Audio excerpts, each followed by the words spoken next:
Good morning, it's Anand here with the 96th meditation technique from the Book of Secrets. So, since May of 2020, there's one whole book of this, right? And this is the second one, and there's only that much left. So, not long, barely getting there. So, this technique, Osho says, is concerned with loneliness. I'd like you to take a second and ask yourself, what does loneliness mean for you? Is it something you run away from? Is it something you shy from? Well, listen on and let's see what this technique can help us understand about loneliness. Abide in some place endlessly spacious, clear of trees, hills, habitations. Thence comes the end of mind pressures. So, when we think about a place that is endlessly spacious, clear of trees, hills, habitations, why do you think that technique is saying that? Well, Osho shares that when we're sitting somewhere on a hill and there's a tree or there's a house or there's something that will occupy our mind that's not spacious, that because we're so conditioned to be outward focused, the society, that if we see a single house on a hill or a tree, we will start to relate to it. But one of the things that Osho talks about with loneliness, and I think this is very beautiful, he shares about how when we're in the womb, we are completely alone. No one interferes with us. We're a baby in the womb, growing, being nurturing in a space of darkness. And for me, it feels like being in the Garden of Eden. You're in this state of blissfulness in the womb, completely protected, surrounded, but equally you're unconscious. And when we're born and we move into our lives, as we grow, we become conditioned by society. So we're given a name, we're given a religion, we're given a nationality, we're given a way of thinking, we're given a philosophy. Think about everything that you've ever been given from anybody and ask yourself, where did that come from? Did it come from yourself and your own experience, or did it come from the society? 9 times out of 10, it's probably from the society. And through that, through living, through the outward world, we become very mind orientated. We create an ego. We are, we have this, we're outward focused. And Osho talks about this technique and shares about solitude. He says, I just want to find it here. I just thought it was a beautiful analogy. I'll just find it now.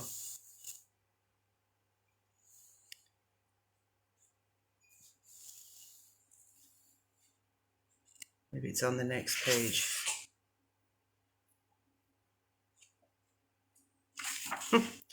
Why is it I never find it?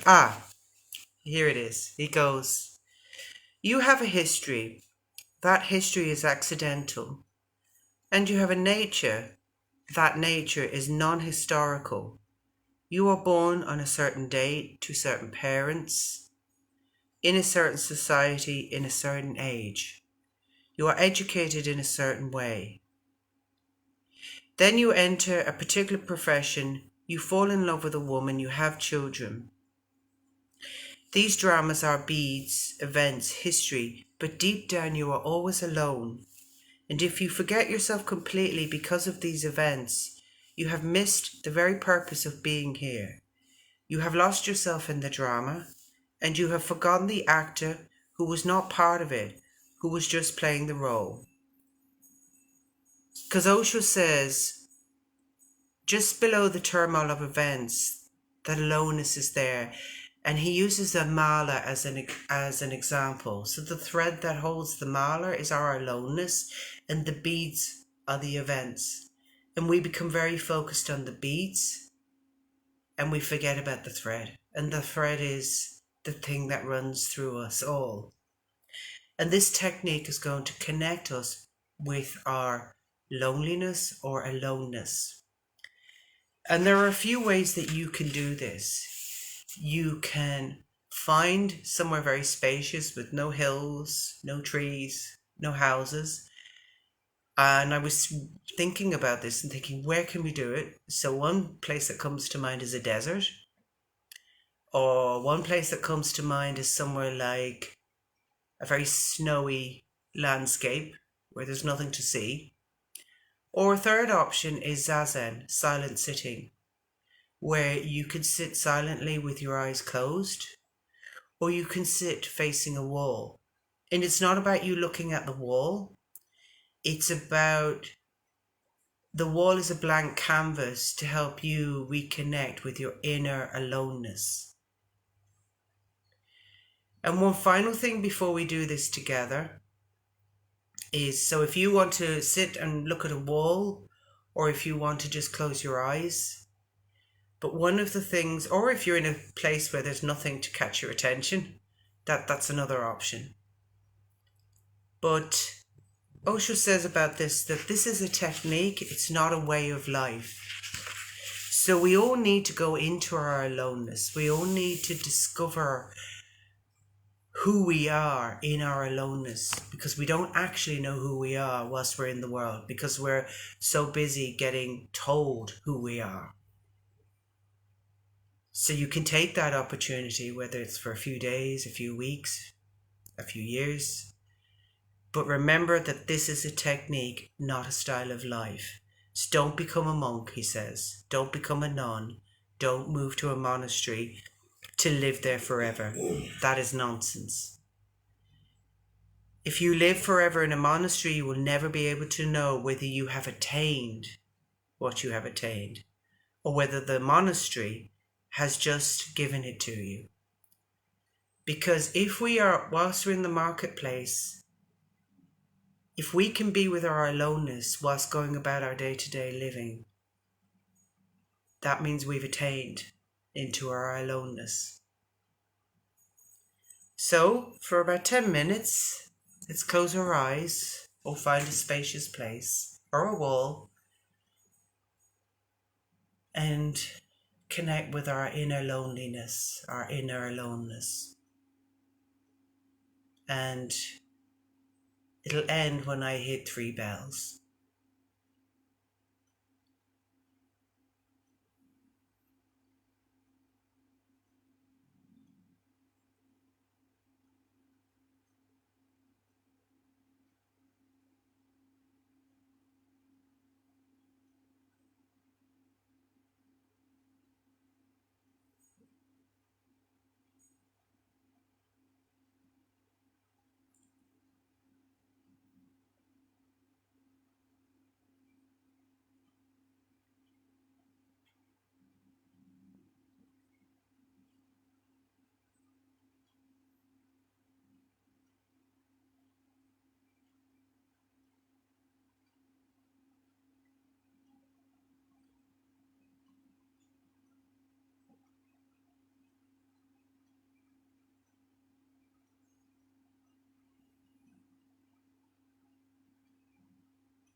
When you can get a moment of emptiness, loneliness, aloneness in your being, initially you might get thoughts and it's very busy, and that's okay. But if you can really go into that aloneness, that thread within yourself, your mind will stop and that pressure you feel will ease. So I invite you to try and take little cups of meditation throughout the day if you can. Little cups of reconnecting with that thread of aloneness that you hold inside. And I will be back here next Sunday at 11 a.m. for the 97th meditation technique. Thank you, and I'll see you next Sunday. Bye bye.